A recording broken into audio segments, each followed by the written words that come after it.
আপনি কোনো একটা জায়গায় বাড়ি করেছেন, কিন্তু ভুলবশত আপনার বাড়ির কোনো একটা অংশ আপনার প্রতিবেশীর জায়গায় ঢুকে গেছে। তো পরবর্তীকালে প্রতিবেশী যখন মাপ করে দেখছেন, তখন দেখছেন আপনার জায়গা মানে আপনার বাড়ি কিছুটা অংশ ওনার ভেতরে ঢুকে গেছে। এক্ষেত্রে দেখুন, উনি তো আপনাকে সঙ্গে ঝগড়া করতে পারে, কিংবা ধরুন আপনার বাড়ি ভেঙে তো ওই জায়গাটা ধরুন তাকে ফিরিয়ে দেওয়া সম্ভব নয়। সেক্ষেত্রে আপনি কি করতে পারেন?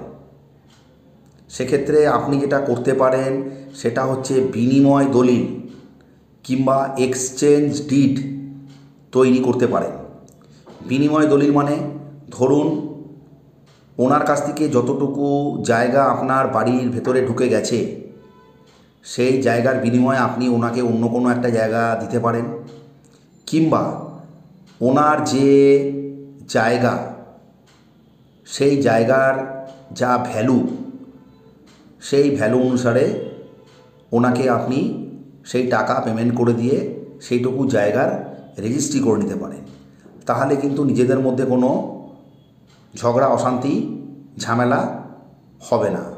তাই বিনিময় দলিল কিংবা এক্সচেঞ্জ ডিড করে নিন, সমস্যার সমাধান হয়ে যাবে।